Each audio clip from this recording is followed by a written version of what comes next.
उत्तराखंड के उत्तरकाशी में 12 नवंबर को चार धाम मार्ग पर निर्माणाधीन सुरंग का एक हिस्सा ढह गया था। इसमें फंसे मजदूरों को बचाने के लिए पिछले 2 हफ्तों से चल रहे प्रयास अपने अंतिम पड़ाव में हैं। डेमो के लिए पाइपलाइन के अंदर गए एनडीआरएफ कर्मियों ने कहा कि अभ्यास के दौरान उन्हें सांस लेने में कोई समस्या नहीं हुई और वे आराम से बाहर निकल सकते हैं। साथ ही बचाव कार्य के समय उपयोग की गई ऑगर मशीन का प्लेटफॉर्म सही हो गया है और आज शाम तक मजदूरों को बाहर निकाल लिए जाने की उम्मीद है।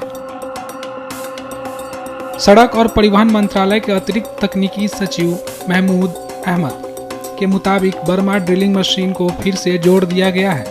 वेल्डिंग के बाद एक नया पाइपलाइन डाला जाएगा जिसमें 2 घंटे का समय लग सकता है। 2 घंटे के बाद सुरंग के अंदर फिर से पाइप डाले जाएंगे और मजदूरों तक पहुंचने की पूरी कोशिश की जाएगी।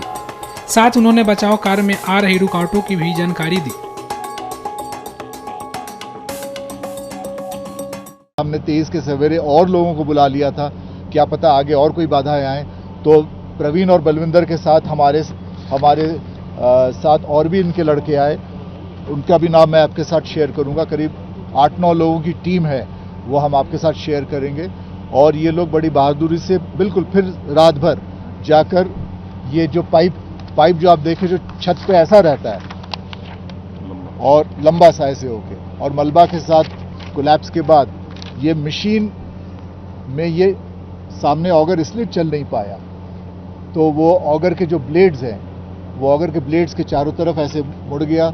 ऑगर के ब्लेड्स भी हमारे डैमेज हुए और इसलिए हमें वापस ऑगर को वापस लाना पड़ा। ऑगर के ब्लेड्स को हमने रिपेयर किए हैं। अभी जो साफ सफाई करनी थी, ये बच्चे अंदर गए और इन्होंने क्लीन किया उधर का साफ का, कोई और गर्डर या कोई और इस तरह की मेटल ना हो, ये चेक किया और अब वो वापस उस ऑगर को फिट कर रहे हैं। इस बीच हमने ये भी देखा कि ऑगर मशीन जिस प्लेटफॉर्म पे इंस्टॉल्ड है वो भी वीक हो रहा था, क्योंकि इतना प्रेशर, इतना टॉर्क बढ़ रहा था, क्योंकि अब डिस्टेंस भी ज़्यादा हो रहा है। 45 मीटर से और हम आगे जाने की कोशिश कर रहे हैं। तो हमने इसी समय, ऐसा नहीं कि हमने कोई भी समय वेस्ट किया है, कोई भी समय बेकार में एक्स्ट्रा लिया है, वैसा नहीं हुआ है।